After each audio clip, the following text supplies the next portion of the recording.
Fala, Gustavo! Fala, Luiz, abraços, tudo bom? Tudo, e você? Parabéns, hein? Fiquei sabendo do Fut7. Obrigado, cara. Show Muito de bola. obrigado. É um sonho que eu estou conquistando e você é uma das referências para mim. Eu fico Obrigado, sabendo imagina. disso. Muito obrigado pela sua gentileza de estar aqui participando da nossa live. Eu estou muito feliz por causa disso. Todos os nossos seguidores gostam muito de você e tenho certeza que não só eu, mas como todos estão muito felizes por você estar aqui. Muito obrigado mesmo. Que isso, eu que agradeço. Um beijão a todos. Você é um pioneiro nesse Insta que faz homenagem aos narradores brasileiros de um modo geral. Eu acompanho vocês desde o começo, quando era com S só, e depois com 2 S. Isso. Então estamos aqui sempre curtindo, sempre apreciando o que vocês fazem, as postagens, as homenagens. E é um prazer, acho que para todos nós. A maioria dos narradores brasileiros estão aqui com você. E é bem legal. Eu acho que é uma homenagem bem bacana a essa atividade que às vezes parece tão fácil, tão glamurosa, mas no fundo é mais uma atividade jornalística de trabalho árduo para tentar levar um pouco de entretenimento, um pouco de emoção para quem está em casa. Bem legal. Aliás, esses dias vocês postaram um gol do Vasco com um lençol do Diego Souza. E quando me disseram, lá no Narradores Brasileiros tem um post com um chapéu do Diego Souza, né? O lençol, o chapéu. Eu achei que fosse o jogo contra o Cruzeiro. E eu nem me lembrava desse gol contra o Lanús, que é um senhor de um golaço. O Diego Souza Golaço. é um senhor de um golaço. Acho que estou pensando até em fazer um post aqui, botar esse gol e o do Everton Ribeiro pelo Cruzeiro, para pedir para a rapaziada fazer a comparação de qual chapéu é mais bonito. Você tem uma opinião ou não? O do Everton Ribeiro, aquele do Everton Ribeiro contra o Flamengo na Copa do Brasil, Aquele é bem bonito, né? aquele foi, achei mais plástico aquele gol. Mas, Foi o gol eu muito acho. bonito, O gol eu acho também. Eu digo o chapéu, um né? golaço. Porque o chapéu, o Everton Ribeiro, o Diego Souza, a bola não tem força. Ele mata no peito, ele tem que botar força para dar aquele lençolzinho, né? Nossa, bem legal. Gol em Libertadores também tem um peso assim mais Opa! diferente, né? Aquele também era a Copa do Brasil, era semifinal, né? Não, era o quarto de final. Isso. Mas Um gol que eu isso. lembro o seu, uma narração que eu gosto muito sua é do gol do Marcelo Moreno de bicicleta contra o Fluminense, do Mineirão. Lembro, contra o Fluminense. Última rodada do campeonato. O Mike cruza e o Marcelo Moreno solta a bike, foi um golaço, hein? Um golaço! E a narração também, com todo respeito, foi muito bom. Obrigado, imagina, vocês são carinhosos com os narradores. Mas estou aí à disposição, não sei o que vocês querem conversar, quer dizer, você até me disse que ia falar um pouquinho sobre mim, sobre minha carreira, mas eu estou aqui à sua disposição, a gente fala do que você achar legal, pode ficar à vontade. E dá um abraço em todos os meninos aí que fazem o Instagram do Narradores Brasileiros. Acho que eu falo em nome de todos, porque é uma homenagem mesmo a essa atividade e a gente está muito feliz com vocês. Obrigado, Luiz, eu que agradeço. Então, Luiz, vamos começar. Eu quero saber, primeiramente, o que você está fazendo nessa quarentena, né? Que a gente está passando por um momento muito difícil. Eu gostaria de saber o que você está fazendo para, às vezes, se distrair, se desligar um pouco dessas notícias e também como é que está a sua abstinência do futebol, né? Do esporte de narrar Fórmula 1, futebol. Creio que os narradores estão passando por uma abstinência. Pessoal perguntando aqui se eu narrava futebol de botão lá em São João da Boa Vista. Certeza, Thiago. E muito, você sabe o que a gente fazia, já vou responder. A gente fazia um campeonato incrível, tinha 120 moleques, e a gente fazia uma tabela e a gente conseguia fazer na tabela jogo em casa e jogo fora. E cada um recebia na sua casa, tinha o seu estrelão. Eu fazia até umas plaquinhas de publicidade. Cara, meu pai era seu amigo de infância, Luiz. Você narrava os jogos de botão. É isso mesmo, Thiago. Thiago, garoto, meu saudoso. Lembrou, Luiz? Claro que eu lembrei. Obrigado mesmo pelo carinho. Mas, respondendo a sua pergunta, como a gente está vivendo um momento... Desculpa, eu virei a câmera, eu vou desvirar. Eu fui dar um toque na tela aqui para diminuir os comentários para poder ficar com o rosto limpo. O que eu estou fazendo? Eu acho que a gente está vivendo um momento tão único, tão especial na história da humanidade, porque eu sempre fui um apaixonado pela leitura sobre as grandes pestes e epidemias. E certamente a gripe espanhola, que de espanhola não tem nada, é uma gripe americana, na verdade, né, que foi levada pelos soldados americanos para o fronte da Primeira Guerra Mundial, e os países todos que estavam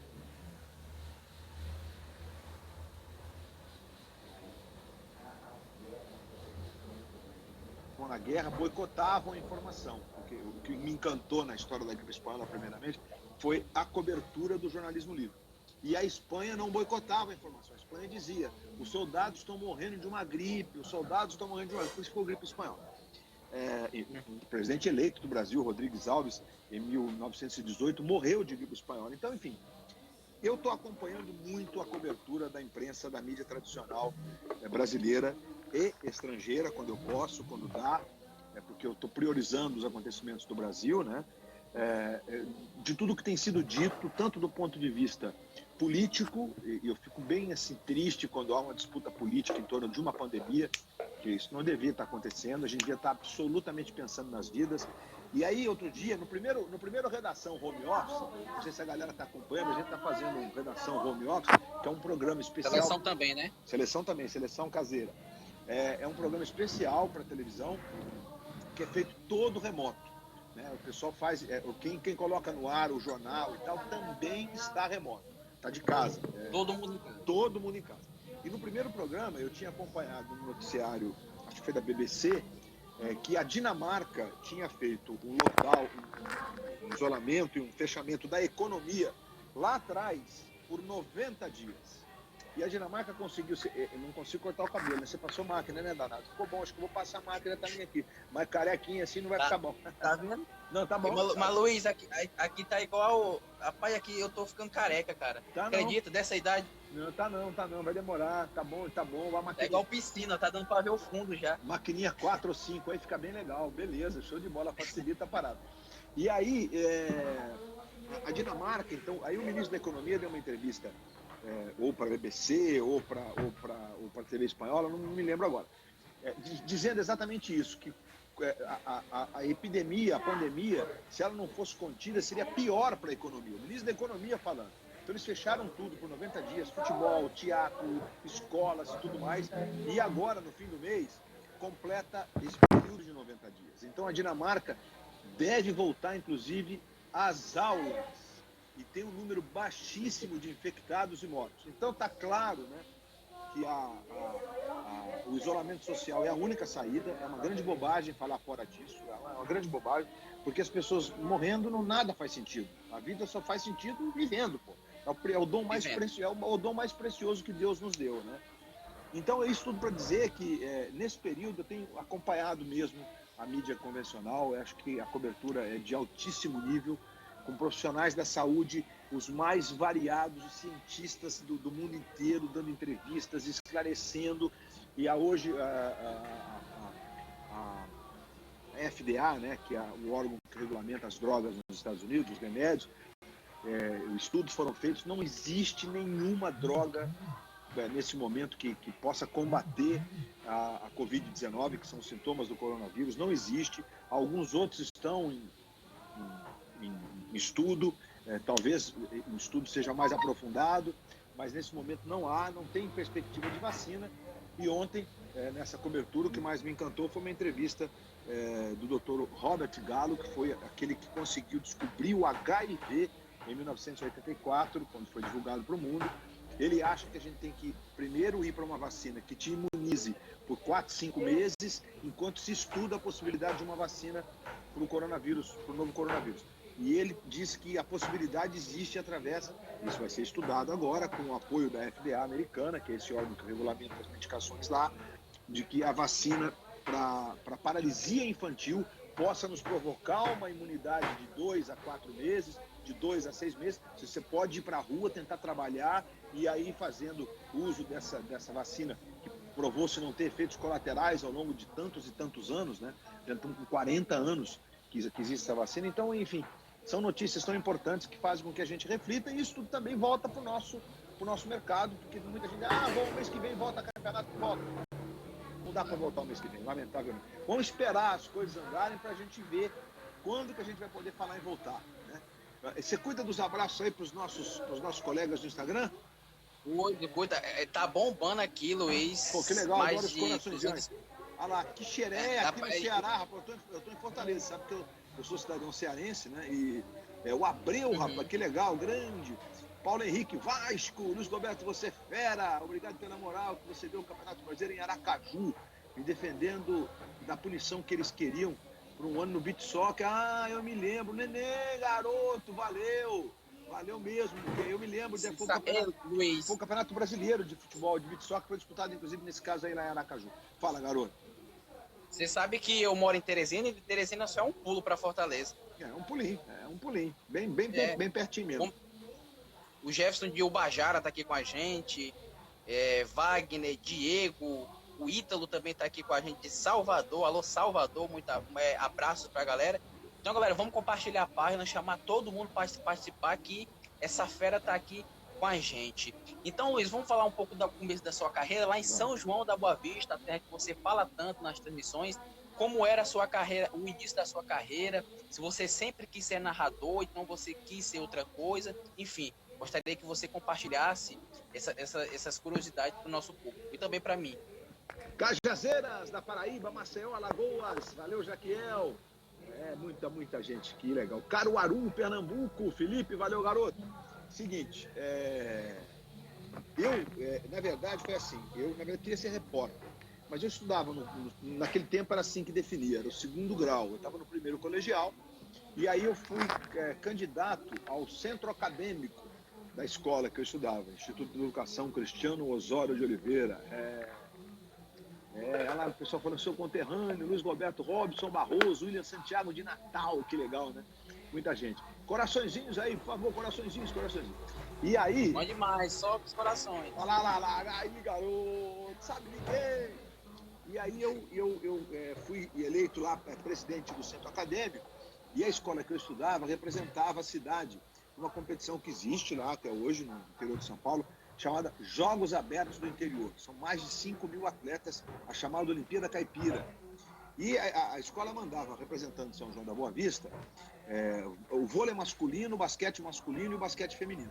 Aí a escola tinha um jornalzinho, o símbolo da escola era um saci, e o jornal chamava-se Sacívico. E aí eu resolvi escrever o jornal inteiro sobre esporte por causa dos Jogos Abertos. Eu mesmo escrevi lá com os meus efeitos, com os meus erros. Tocantins está com a gente, Paraíso do Tocantins. Luiz Carlos Júnior também tá aí, Luiz, hein? É nada, é mesmo? Um dos maiores topetes do mundo. É um dos maiores topetes do mundo. Vou falar para lá, Luiz Carlos, grande garoto. Luiz Carlos tem feito lives com o Rodrigo Rodrigues, tocando baixo, mandando ver, rapaz, o quarteto do Lédio. Luiz Carlos, você é muito querido, muito ídolo, é uma referência, cara que eu admiro muito e faz muito bem de passar aqui pelos narradores brasileiros, porque esses meninos merecem o nosso reconhecimento, Luiz Carlos Júnior.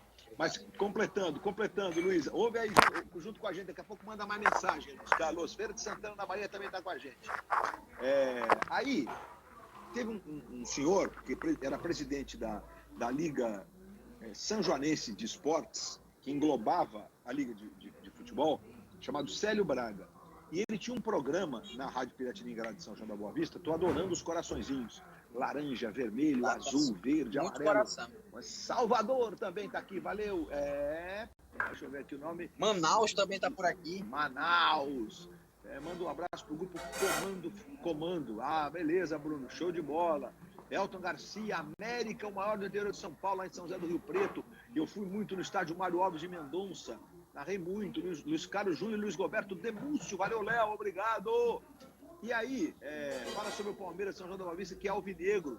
O Palmeiras São João da Boa Vista é Palmeiras antes do Palmeiras. Quando o Palmeiras foi fundado em 1924, o Palmeiras era Palestra Itália.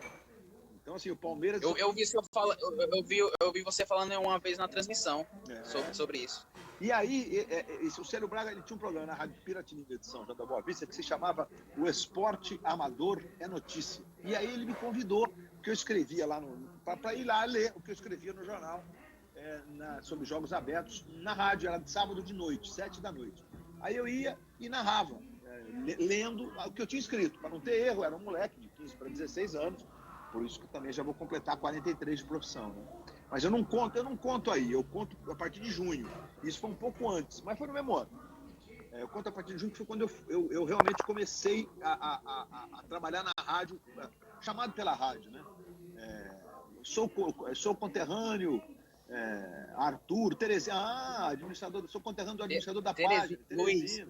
Melhor narração, gol Luiz. do Jô contra o Botafogo, do time do povo. O gol do Corinthians, aquele gol chorado. Fala, garoto. A galera de Teresina tá em peso. Timon também, a galera que tá pedindo abraço. Acre. São Luís também tá por aqui. Grande abraço. Bombando, Luiz. Santarém no Pará também tá por aqui. Santarém, uma vez fiz um pouso forçado em Santarém, num voo no voo da Transbrasil, que era de Manaus para Belém. E aí teve um problema no avião, a gente desceu em Santarém. Ficamos lá num hotel que tinha um hotel do Grupo Varig, que era o Hotel Tropical, que não existe mais. Aliás, o de Manaus está até agora em leilão, que era lindo, tinha inclusive um zoológico lá e tal. E aí eu comecei a ler a coluna, e aí começou o campeonato Dente de Leite, lá que estava numa época que o Dente de Leite fazia o maior sucesso. Não era só em São Paulo, no Brasil, TV Record transmitia tudo. Mato Grosso do Sul também com a gente, Macapá no Amapá. Vila Velha no Espírito Santo. Valeu, Vinícius, lá de Timon, gol do Vasco em 2016. São tantos gols do Vasco em 2016. Mas aí, eu comecei a escrever sobre os jogos abertos, sobre o futebol dentro de leite. E aí a gerente da rádio achou legal e me convidou para fazer reportagens sobre o dente de leite no programa de esportes da rádio. E em São João da Boa Vista tinha o Palmeiras jogando o profissional, jogando a divisão de acesso. E aí eu comecei a fazer reportagem na rádio sobre o futebol dentro de leite. E aí criamos, eu e meu amigo Francisco Artem, Chapecó, Santa Catarina, que legal. Obrigado. Bom Jesus de Itabuana. Saudações do galão Oswaldo da massa, o Cruz. galão do Oswaldo Cruz. Olha só, rapaz. Aracaju, pessoal lembrando de um jogo Confiança 1, Flamengo 0. Narrou o gol do Confiança, São Vicente do Sul, do Rio Grande do Sul. Eu comecei a escrever no Jornal Opção, junto com meu amigo Artem, e a gente escrevia sobre esporte, e comecei então, junto com a rádio, com o Jornal Opção, a fazer rádio nessa época. E aí comecei a fazer reportagem do profissional lá do Palmeiras, até que um belo dia, junho de 1977, a gente foi para um jogo numa cidade lá do interior de São Paulo chamada Indaiatuba, cujo time se chama Primavera, e a gente foi para lá, e nesse dia o narrador não foi no carro da rádio, era uma Brasília, velhinha. E aí o gerente da rádio falou, o supervisor da rádio falou assim, o narrador vai aparecer, ele foi direto, o cara era diretor de banco e tal, né? Tá lá até hoje, ele se diverte com o rádio, chamado Basílio. Aí quando a gente chegou em Indaiatuba, o cara falou, olha, o Basílio não vai narrar. Nossa, quem vai narrar? O João Fernando, que era o outro repórter? Doutor João Fernando, hoje um advogado brilhante lá em São João da Boa Vista, formado pela PUC de Campinas. Aí ele falou, não, vai ser você mesmo, só que deixa que eu leia os anúncios, porque ele estava preocupado de eu engasgar nos anúncios. Eu falei, beleza. E aí eu narrei o primeiro jogo, Primavera ganhou do Palmeiras por 2-0 esse dia, e comecei aí então a minha empreitada como narrador de futebol em junho de 1977, lá se vão 42 anos, quase 43, e de lá eu fui para Santos, mas enfim, se é uma história que vocês quiserem ouvir, eu posso até contar, mas assim que começou a minha empreitada como narrador. Sim, você veio do rádio, não é verdade? Você veio do rádio e muitos narradores, jornalistas que eu já vi dando algumas declarações, eles falam que o rádio é uma grande escola, uma grande escola para quem quer ser narrador de TV, jornalista na TV, enfim. Gostaria de saber se você concorda com isso e se o rádio mesmo tem uma magia diferente, se o rádio mesmo ajuda bastante a quem quer chegar na TV e ser bem sucedido. Então, o rádio, eu sou um apaixonado pelo rádio, sou um ouvinte, quanto mais de rádio, o tempo inteiro ali, sempre ligado, e principalmente no futebol, eu adoro curtir os narradores, tentar sempre descobrir um ou outro aqui e tal. Uma vez, tem um narrador da EPTV de Campinas, que narrou no Sport TV, que está na EPTV há muitos anos, mas que ele começou como repórter da Rádio Central de Campinas, e eu levei esse rapaz para São Paulo, ou passando em Campinas, indo para São João da Boa Vista, liguei na Rádio Central, que é central porque é no meio do dial, é 880 a Rádio Central de Campinas. E aí eu vi o Oswaldinho Luiz, e aí convidei ele para trabalhar na Rádio Gazeta, 10 a mais no dial, Rádio Gazeta de São Paulo, 890. E ele depois foi para a Rádio Globo. Tá? Você tinha perguntado sobre se o rádio é uma grande escola. O rádio ele é mais do que uma grande escola. O rádio é um veículo de comunicação de massa, talvez o maior de todos os tempos, né? Hoje a gente tem tudo mais pulverizado. O rádio foi um veículo que durante décadas tinha uma penetração que só ele conseguia ter. A história do futebol do Brasil passa pela força da Rádio Nacional e a propagação das rádios do Rio, pelo fato das antenas estarem no molhado, você longe do Rio de Janeiro, como aí em Teresina, ou como aqui em Fortaleza, você sintoniza a Rádio Globo nos 1220, aqui, eu boto aqui na minha janela e sintonizo. Qualquer lugar. Qualquer lugar. Então, o rádio, ele é um veículo, ele é encantador e ele é, sim, uma grande escola.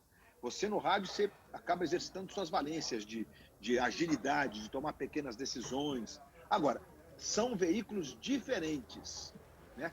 Quem tá a fim de fazer televisão não pode se basear no que é feito no rádio. Eu acho que quem faz rádio ganha valências importantes que vai usar na televisão. Mas os veículos se dialogam, mas eles têm textos completamente diferentes. O rádio, você cria a imaginação para o ouvinte. Na televisão, você joga com a imagem, você dança com a imagem. Então é bem diferente, mas eu acho que o rádio é sim uma grande escola, um grande veículo e que merece ter profissionais de alto nível fazendo o rádio brasileiro. Só continuando mandando aqui abraço para a galera. Se videogame, se puder, com o maior prazer. Em 2002 eu fui convidado para narrar, mas naquele tempo a TV Globo não autorizava e ninguém que trabalhava na Globo não podia fazer. Hoje é diferente, mas não fui convidado de novo não, mas se for, estudamos. Por que não, né? Sabe de quem? Olha, quem tá aqui é Roberto Carlos. É nada. Que é isso? Campeão mundial. Luiz Alberto, melhor profissional do Brasil, sou fã. Abraço, Roberto. O Roberto Carlos é um cara espetacular, eu digo isso sempre, porque ele é mesmo. Eu conheço o Roberto Carlos desde a União, que a gente chamava de Usina São João, porque o União São João de Araras surgiu do time da Usina São João, que é uma região de usinas de cana-de-açúcar do estado de São Paulo. E o Roberto apareceu desde o primeiro dia que a gente viu o Roberto jogar, sabia que ali tinha um craque. O Roberto é um craque, os maiores laterais de todos os tempos do futebol mundial, e é um embaixador eterno do Real Madrid. E esses dias ele fez uma live com o Ronaldo Fenômeno que foi sensacional. Você viu? Sensacional. Domingo passado eu estava vendo a reprise do jogo de 2002 e eu vi o Roberto Carlos muito nervoso naquele jogo. Você viu? O cara, final de Copa, né? Classe demais. Tá louco. Classe demais. Teve um carrinho que ele deu no segundo tempo bem no meio do jogador da Alemanha, porque se fosse um cara assim meio protocolo, já tinha dado no meio, mas ele foi só na bola. Jogava muito o Roberto Carlos e é um dos grandes jogadores da nossa seleção, não só da nossa seleção, mas também do mundo. Não há dúvida. E sem contar que naquela Copa tem aquele chute espetacular. Obrigado, Roberto. Botou um monte de coraçõezinhos e abraços ali. Saudoso União São João. Deixa eu ver quem que tá aqui. Estou no momento aqui em casa. Não, foi antes. Estou com o meu curso de TCC. Cadê aqui? Valeu, Ângelo Nunes. Tinha um jogo de futebol de botão do União. Que legal. Caramba, que legal. Mas aí, rapaz... Pode continuar. Eu estava dizendo do Roberto. E aí o Roberto foi pro Palmeiras, do Palmeiras para Inter de Milão, e depois fez mais de uma década de história no Real Madrid, com um dos maiores jogadores da história do maior time do mundo. O Real é o maior time do mundo, o maior clube do mundo. Não tem, o Real é absolutamente... Né? Depois vem ali os outros gigantes do futebol europeu. E ele tá mandando aqui você fazer live todos os dias, que ele assiste todas as suas lives. É fã mesmo, viu, Luiz? Ele é fã mesmo. Ele sabe que eu que sou fã dele, A gente tem que aproveitar porque essas férias estão em casa, eles quando esperam... Deixa eu dar uma olhada aqui, valeu, Roberto. E o Roberto agora está lançando um vinho com o rótulo Roberto Carlos, demais. Opa, tem mais um amigo aqui. Vitor Júnior, repórter, valeu, garoto, obrigado pela participação aqui. Mas o Roberto, não precisa se preocupar de mandar, não. Quando estiver disponível, vou comprar.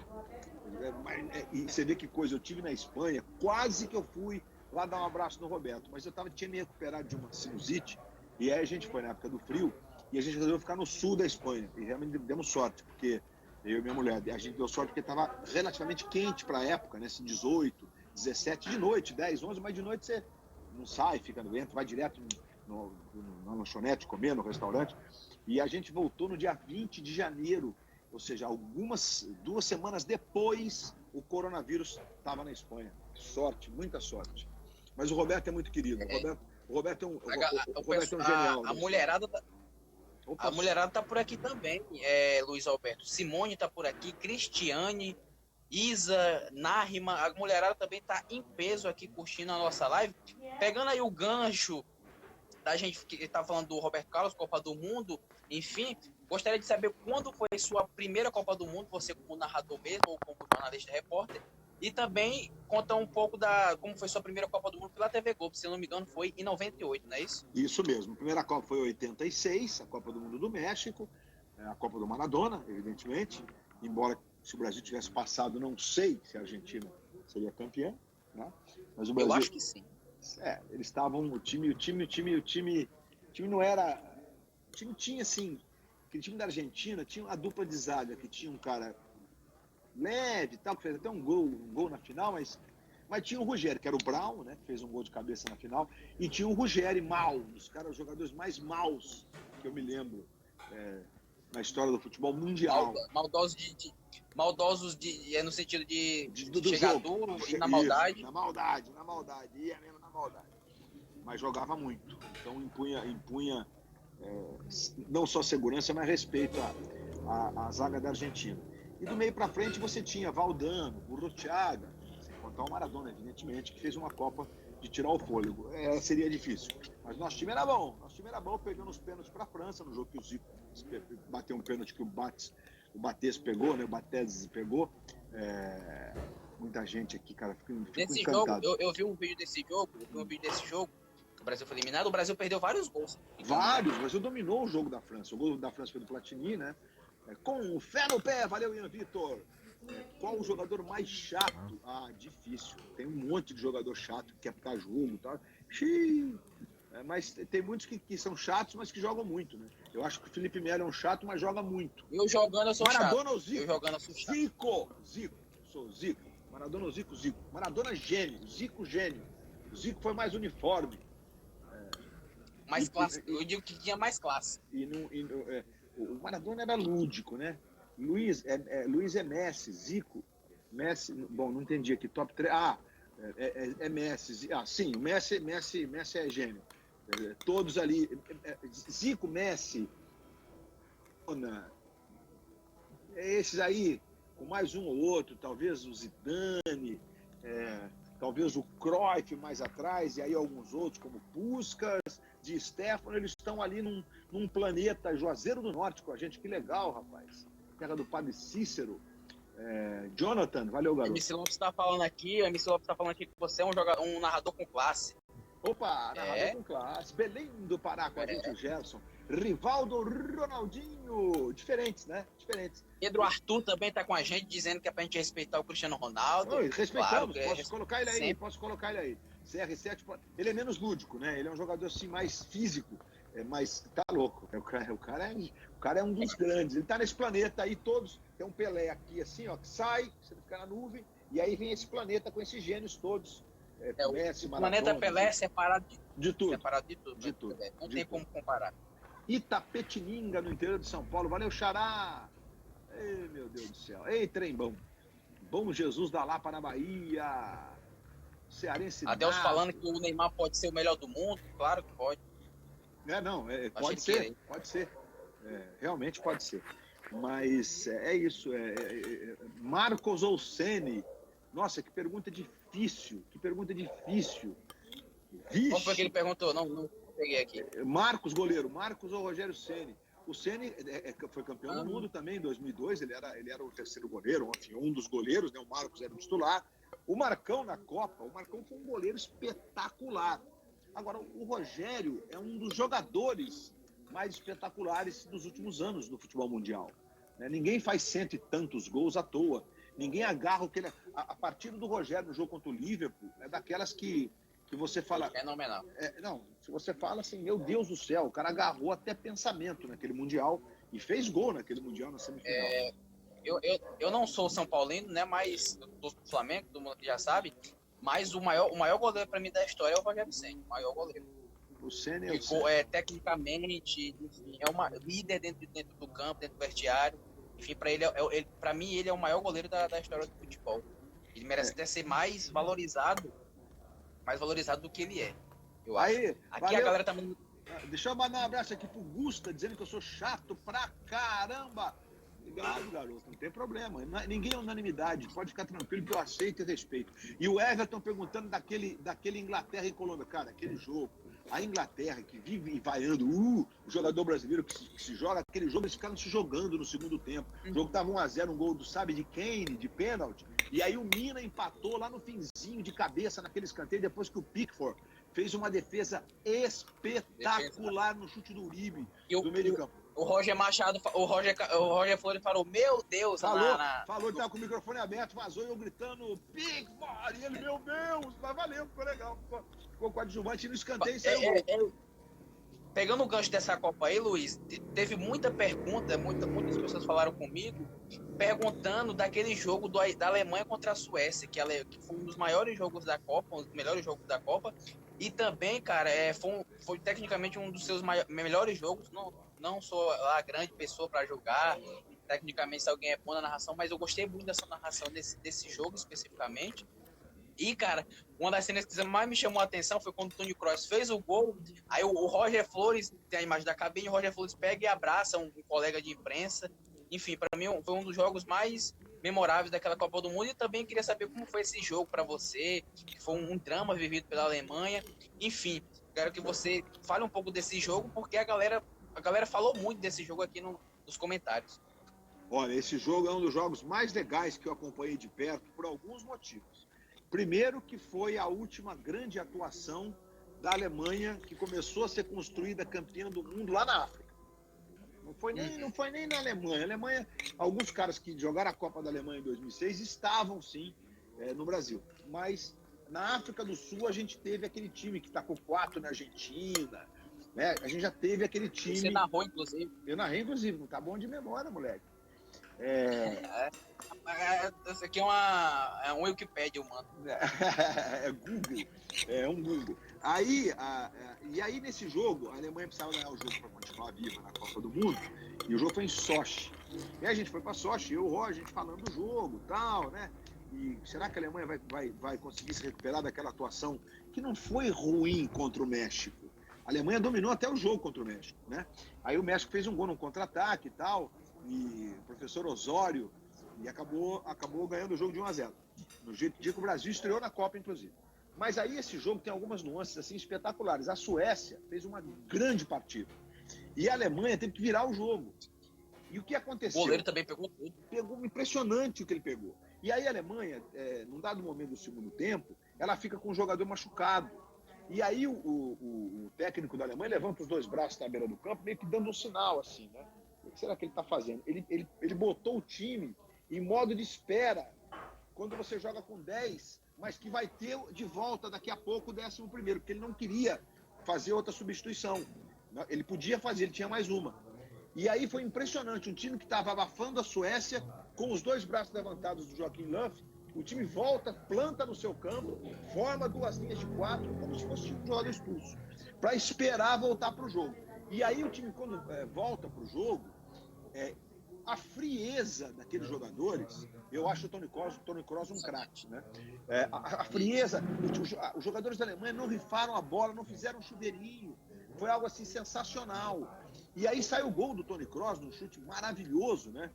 Eu acho que eu até digo da Alemanha, não digo da Alemanha, eu digo da campeã mundial, porque foi a última exibição daquela geração que em 3 Copas ganhou a do meio, que foi a Copa do Mundo do Brasil. Então, por isso que esse jogo, para mim, ele é bem emblemático, né? E o Roger, faça-se justiça, ele não estava torcendo para a Alemanha.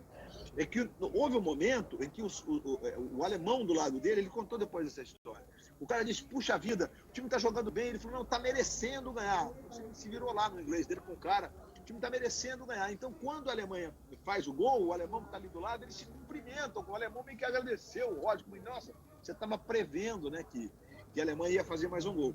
Foi isso, não estava torcendo, a gente não torce. Copa do Mundo você não fica torcendo, torce pro Brasil, pô. Né? E daí torce para grandes jogos. Torce também para ter um jogo, para ter um jogo bom, para ter um jogo que esteja cheio de gols, né? Não para uma seleção especificamente, a não ser o Brasil, né? Lógico, aí você torce para o jogo ser legal. Sabe uma coisa que eu não entendo da galera? Eles pegam muito no pé do Galvão, porque o Galvão, quando narra gol da seleção que não é a seleção brasileira, ele não narra aquele gol com vontade, né? E a galera pega no pé dele por causa disso. Cara, como é que a seleção brasileira tá jogando com outra seleção a seleção brasileira toma um gol, você acha mesmo que eu vou narrar um gol do time com uma vontade danada contra a seleção brasileira? É uma coisa que eu não entendo, que a galera também pega muito no pé do Galvão Bueno. Vamos mandar aqui. Mas eu não falo nem abraço sabe de galera, quem, nem sabe de quem quando é contra o Brasil, em qualquer esporte. Vou mandar aqui abraço pra galera, pessoal de Brasília também tá por aqui. Darlan tá dizendo que é Botafogo. Pessoal de Sobradinho também em Brasília. Luiz Silva de Murié, em Minas Gerais. A galera tá dizendo que muitos seus bordões, Luiz. E falando em bordões, já emendo logo aqui a pergunta falando em bordões. Você imaginaria que seu bordão, sabe de quem, ia tomar uma proporção tão grande que quando a galera te encontra, eu acho que eu tenho certeza que quando a galera te encontra aí nas ruas, enfim, eles falam esse bordão. Você imaginou que esse bordão ia tomar proporções enormes dentro do Brasil, entre seus fãs? Então, abração, Rodrigo, lá de Arapiraca, Alagoas, Alex de Abaetetuba. Rapaz, que maravilha. Seguinte. Petrópolis.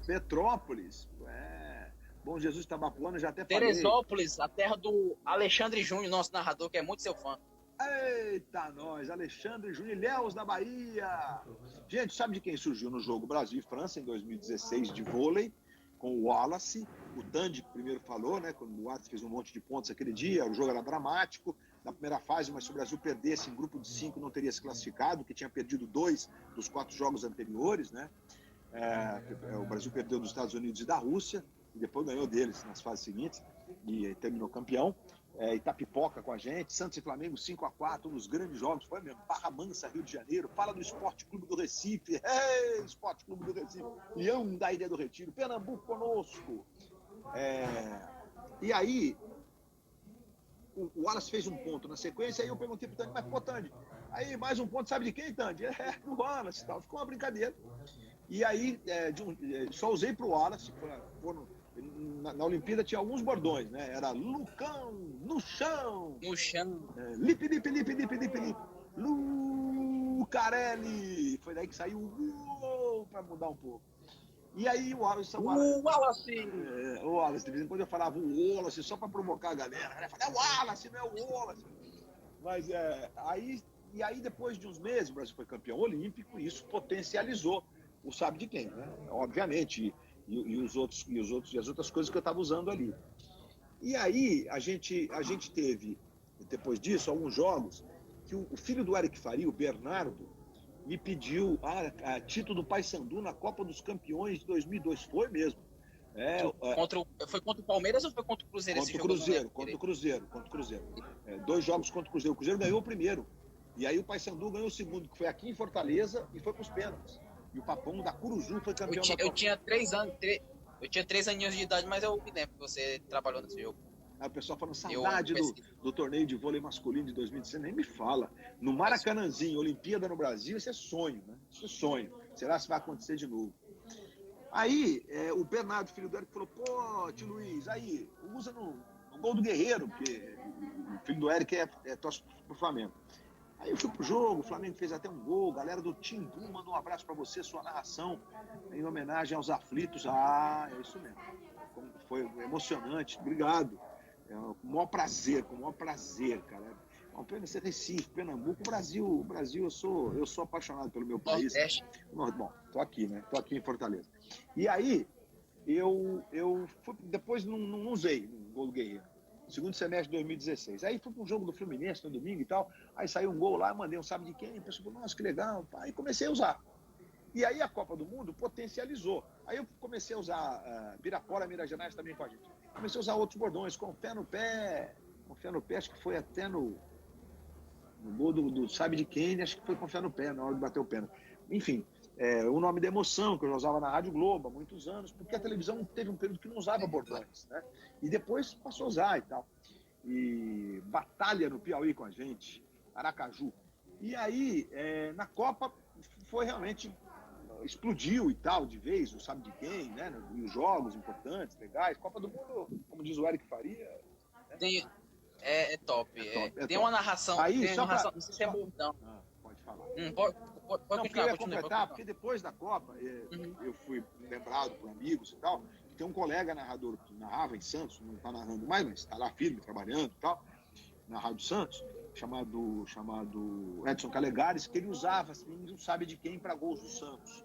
Aí liguei para ele, e aí ele falou, não pode usar, tá tudo certo, beleza, vai em frente. Aí eu continuei usando, não teria parado. Não teria parado, ele foi muito bacana, eu agradeço sempre. Você disse, tocou aí no assunto dos bordões, né? A gente estava falando dos bordões. Eu não sei se isso é considerado bordão, mas tem um que quando o jogador chuta a bola muito longe do gol, você fala, ih, rapaz, mandou a bola lá em São João da Boa Vista, um exemplo. Eu acho muito maneiro esse bordão, digamos assim. Então vou mandar lá, uma bola foi lá em Moema, na zona sul de São Paulo, lá no Arthur Pereira. Isso aí quem foi que inventou foi minha mulher, durante a Copa. Ela falou, pô, e, na verdade, se eu falei uma parada dessa assim, sem querer, então nem percebi, né? Ele está dizendo aqui o Fla-Flu da Paz, um 3-3, que você classifica que foi tirar o fôlego. Foi um dos maiores jogos que eu narrei na minha vida, esse Fla-Flu. O jogo foi no Engenhão, foi um jogo espetacular. O Fluminense fez 2-0. Aí acho que o Flamengo, enfim, não lembro para que o Flamengo empatou, eu diminuiu com um gol de falta do Guerreiro. Um jogo espetacular, Jandaia do Sul com a gente. O Fluminense classificou nos pênaltis.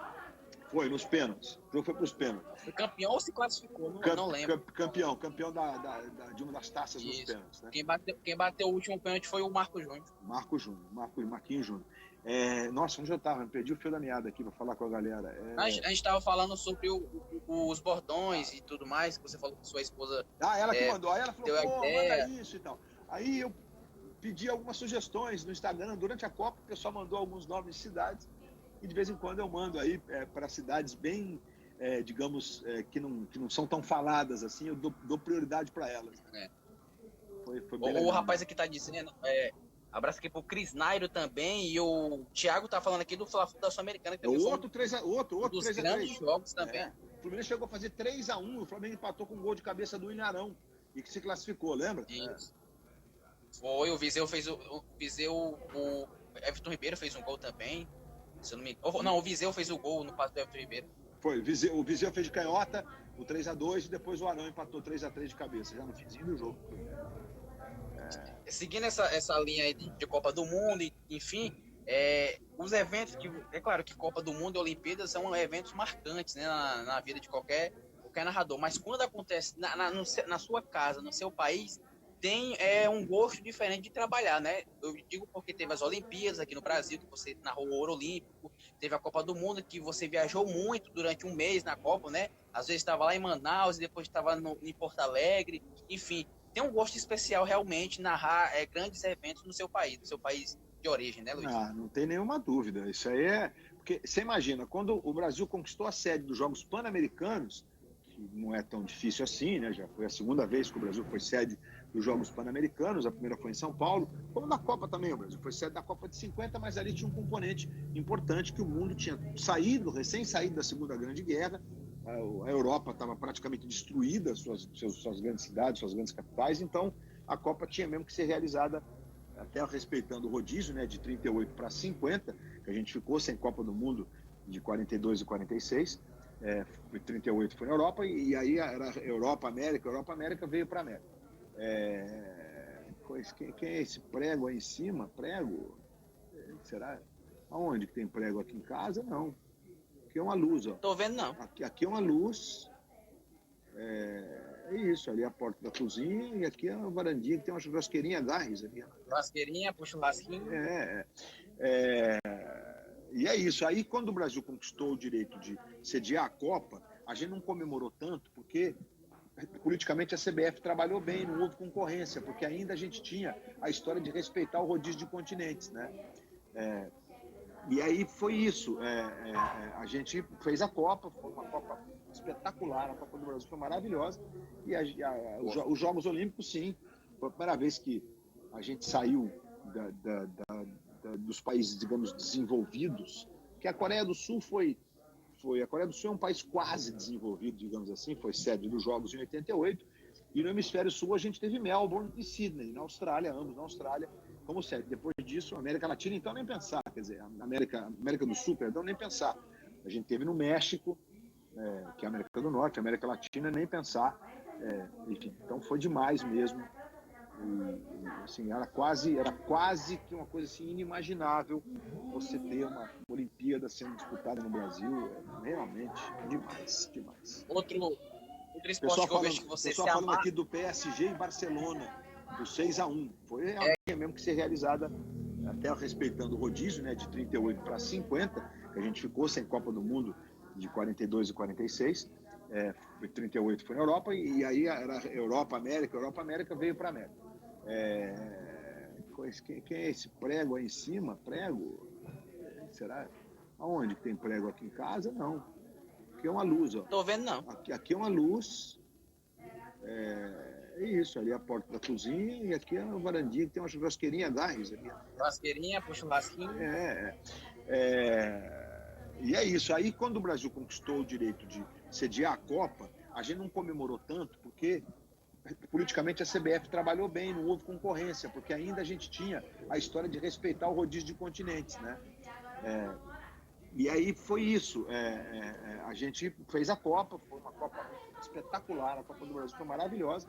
E os Jogos Olímpicos, sim, foi a primeira vez que a gente saiu dos países, digamos, desenvolvidos, que a Coreia do Sul a Coreia do Sul é um país quase desenvolvido, digamos assim, foi sede dos Jogos em 88, e no hemisfério sul a gente teve Melbourne e Sydney, na Austrália, ambos na Austrália, como sede. Depois disso, a América Latina, então, nem pensar, quer dizer, a América do Sul, perdão, nem pensar.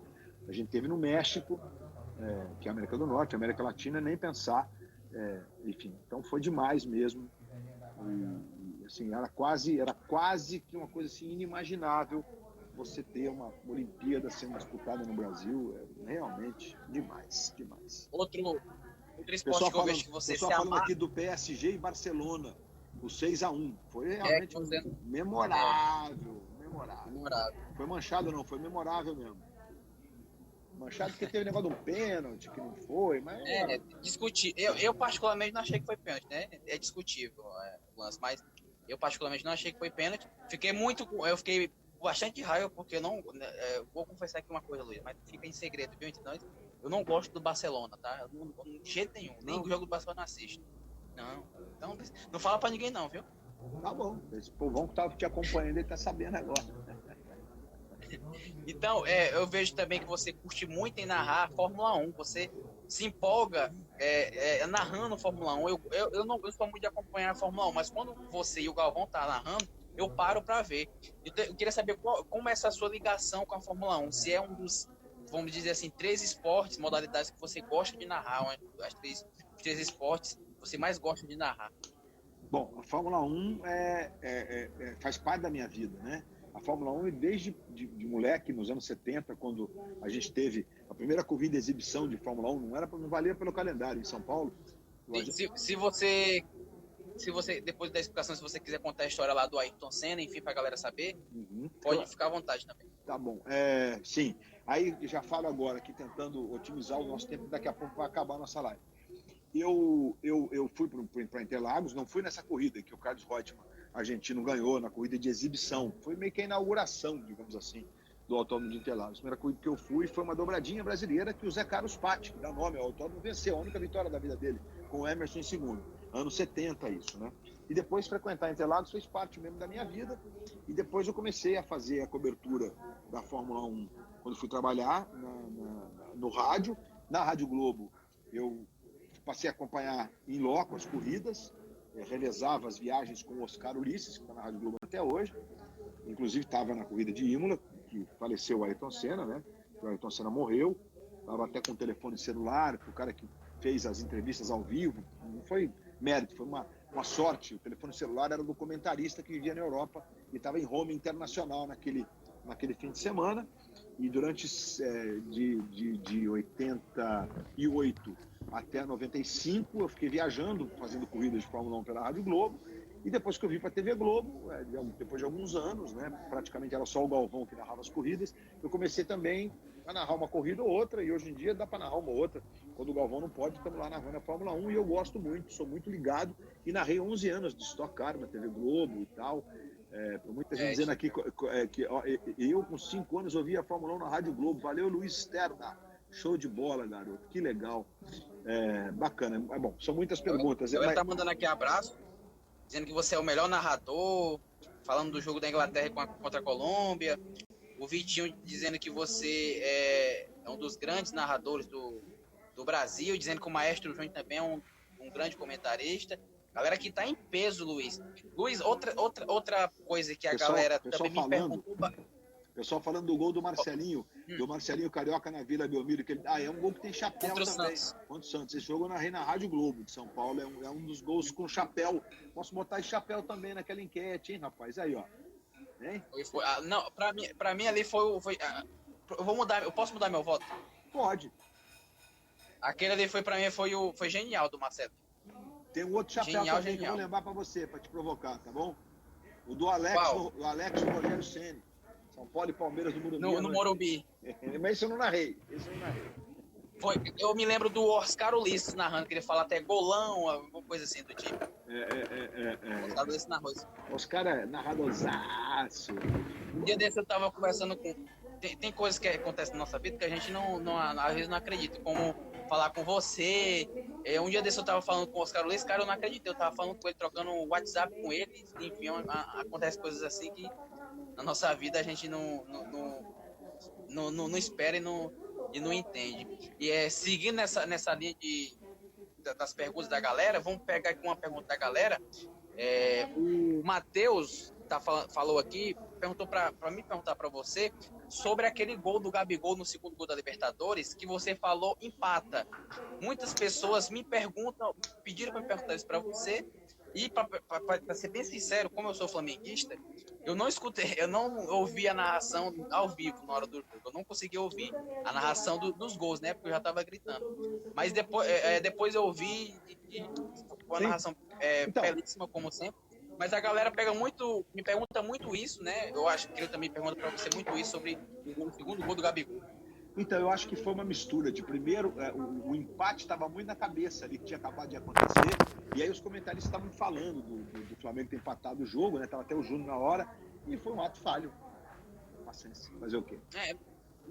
Mas não prejudicou a narração, não, de maneira alguma, até porque, como foi o jogo, empata, e logo em seguida já vira, foi uma coisa assim que nós flamenguistas achávamos que a gente ia empatar o jogo agora e virar automaticamente, não. A gente não acreditava isso, então isso daí não mancha mais o conjunto da transmissão foi bem bacana, enfim, tá tudo certo, faz parte. Enfim, faz parte. Muita gente perguntando aqui, né, como foi substituir daquele jeito, né, o Galvão. Você até falou eu vi até sua declaração no Ale Oliveira Responde. Ah, você viu? Então, grande Ale Oliveira. Ale Oliveira anda sumido aqui, precisa entrar nas lives, Ale. Tá na live. Pois eu acho que é porque, Luiz, é porque ele tá no Danonezinho. Tá no Danone. Eu adoro os apelidos que a galera coloca nele.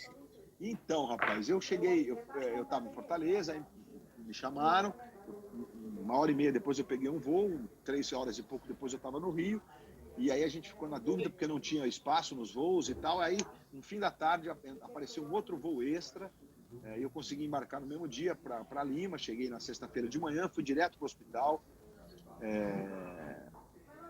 e aí fiquei lá, entrei na UTI, tive com o Galvão, ele estava dormindo, não acordei. Eu estava bem mexido com essa história toda, mas depois que eu o vi, que percebi que ele estava bem, que ele ia voltar numa boa, que dali uns dias ele estaria tranquilo, né? Eu fui tranquilo para o jogo, eu fui para o estádio, reconhecer lá o lugar que a gente ia trabalhar e tal. Mas, enfim, é uma situação toda que não estava no roteiro, que acontece, e é diferente. Eu tinha narrado já outros finais, mas desse jeito não, né? Narrou na TV Globo também, Inter e São Paulo, né? Foi, Inter e São Paulo. Porque, na verdade, houve 2 narrações de Inter e São Paulo. Como o primeiro jogo da final também, Grêmio e Lanús, houve 2 narrações, porque nesse caso do Grêmio e Lanús... Isso, você estava pro Ceará, se não me engano, não era? No Grêmio e Lanús eu estava pro Rio e pro Mato Grosso. Isso, enfim, estados mas teve um jogo que você fez pro Ceará, né? Por causa do sinal analógico que ia sair. Cruzeiro e Flamengo, a final da Copa do Brasil. Isso. Que o Thiago Neves cobra o último pênalti. Então teve Cruz Fluminense e LDU, enfim. Então é diferente quando você vai tendo que substituir um cara que é uma lenda, né?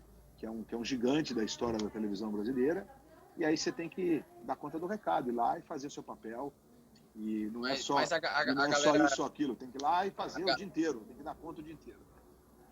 A galera gostou. Pode dizer que a galera gostou. Uma outra pergunta aqui que eu tô vendo aqui nos comentários, tem um rapaz perguntando qual foi a maior dificuldade no começo da sua carreira? Maior dificuldade? Você lembra assim? Não a maior, mas uma das dificuldades que você teve no começo da sua carreira. Então, eu acho que assim, a maior dificuldade era conseguir encontrar o tom da narração.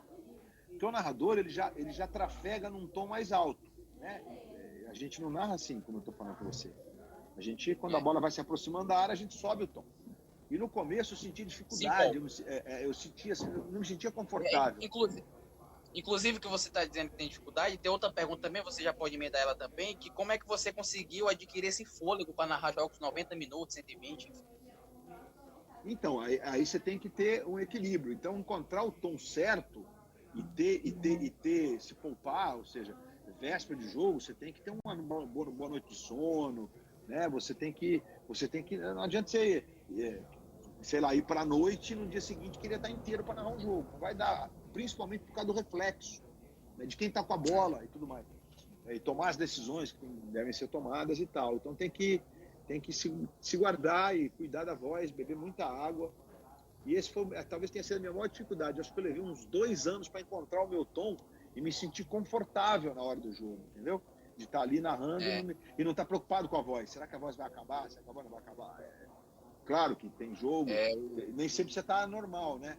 Tem dia que você não está legal, você tem uma gripezinha aqui e tal, que não é essa aí, essa parada aí não é gripezinha, não. Ai, meu Deus do céu. Muita gente galera falando... tá mandando aqui, mas pode mandar um abraço aí pra galera aí, Luiz. É melhor você mandar do que eu. Então vai lá, Bruno Pedrosa falando do gol do Everton Ribeiro. Narrar de novo aquele gol, sem ser na hora, não tem jeito, né? Não tem jeito, só na hora mesmo, né? Muita gente falando aqui, o Bruno, sobre Mundial, sobre os jogos do Botafogo. Num dia de corrida pela Lagoa, Rodrigo de Freitas percebeu o Luiz Roberto correndo e claro que me assustei. Foi perceptível, como é que é? Foi perceptível por você, de imediato foi cumprimentado. Que humilde, que educação, imagina. Eu tenho que cumprimentar todo mundo. Vivemos para isso, meus amigos. Ô Luiz, o pessoal aqui da Federação de Futsal do Piauí tá falando assim, Luiz Alberto, venha narrar The League. O pessoal da Federação, onde eu vou ter o prazer de... The League é esse aqui, ó. De narrar. The League é esse aqui, ó. Esse aqui, é com ele. Ele é o nome da emoção, moleque! Mas é isso. O Cris Nari tá perguntando assim, ó. Luiz, e o golaço do Roger Flores no meu campo do jogo do São Paulo? Esse gol tem uma curiosidade. Esse gol eu narrei e não tinha imagem. Porque o Rogério tinha acabado que história o Rogério tinha acabado de fazer um gol de falta. Isso. O gol foi maravilhoso, foi 4-3 esse gol. E aí eu tô olhando no campo, porque tem muita gente perguntando, narra no campo ou no monitor? Você narra nos dois. Quando a bola se aproxima da área, você vai normalmente pro campo. No mais, você tem que estar no monitor, porque tem replay, tem gols de outros jogos e tudo mais. E aí, nesse caso do gol, né, como eu sei que o goleiro está lá comemorando, eu estou de olho aqui no monitor e de olho no campo, de olho no monitor, mas aí eu estou vendo que o pessoal está dando replay. E aí eu olho pro campo e estou vendo que o Roger vai chutar. Aí eu falei, aí deu a saída, Roger bateu direto pro gol. Aí tinha um zagueiro em cima da linha, acho que era o Rogério Pinheiro. Ele sobe e não consegue alcançar, e é gol, eu grito gol, né? Não tá, quando o cara em casa não tá vendo. E aí já vem com o Roger comemorando o gol. Se fosse off-tube, tinha perdido, né? A metade. Tinha perdido metade do gol, não tem dúvida nenhuma, né? Por isso que os narradores gostam de narrar e logo. E também teve muitas perguntas, também uma curiosidade minha, de qual estádio que é mais difícil de narrar em loco. Tipo aquele estádio que é mais distante, acaba do campo, ou aquele estádio que tem muita pressão da torcida. Eu vi uma vez o Luiz Carlos falando que a Bombonera é um estádio muito difícil de narrar, porque tem muita pressão da torcida. Então, e a Bombonera também a gente fica muito longe e o espaço para trabalhar é muito ruim. É muito alto. A Bombonera, o lugar de visitante é lá no último andar, né? A Bombonera... Mas eu acho que os estádios do Brasil onde houve Copa do Mundo, não todos. A Arena das Dunas não entra nesse conceito, porque é um estádio menor, mais bacana. A Arena Pantanal também não entra nesse conceito, mas Mineirão, Maracanã, Beira-Rio também não é tanto. Mas esse estádio, Engenhão é longe. Fonte Nova não, Engenhão é no meio, É no fim do Mas anel de cima. é longa distância? Não, é bacana, Engenhão é bacana, não, bem, né? bem legal. Maracanã é bem difícil de narrar. O jogo à noite no Maracanã não é fácil, é muito distante, porque o Maracanã ainda é assim, né? Ele não é assim. Porque a Arena do Grêmio talvez seja até mais distante, mas é mais em pé. Deixa eu ter uma pergunta aqui. Luiz Roberto, uma vez no jogo Vasco, Jorge Wilton, o time da Bolívia fez o segundo gol e você não teve a imagem. Verdade mesmo. Mas aí a geração Isso era é lá. A geração às vezes passa por isso, né, em Altitude. Não, aí vai fazer o quê? Não tem como, né? Eu lembro uma vez também que o Galvão perdeu um gol de Portugal contra a seleção brasileira feito pelo Deco, de falta. Os caras estavam dando o replay da falta, quando voltou, a bola tá dentro do gol. Fazer o quê, né? Já narrei no Batistão, show de bola para narrar. Então, os estádios que foram reconstruídos para a Copa do Mundo, a maioria deles, a cabine é muito longe. Então, realmente é difícil. Tem que estar ligado, tem um bom monitor, inclusive. Né? O gol do Van Persie contra a Espanha, nosso aqui, o peixinho, um cracaço. Ó, Luiz. Oi. A live aqui tá faltando 20 segundos para acabar. Eu gostaria de agradecer de coração, cara, pela sua participação. Muito obrigado, estou muito feliz. Obrigado Realizei a todos. um sonho. Obrigado a todos. E muito obrigado mesmo, viu? Eu que agradeço.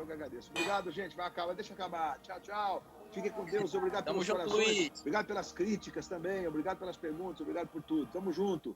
Sigam Valeu, Narradores Brasileiros.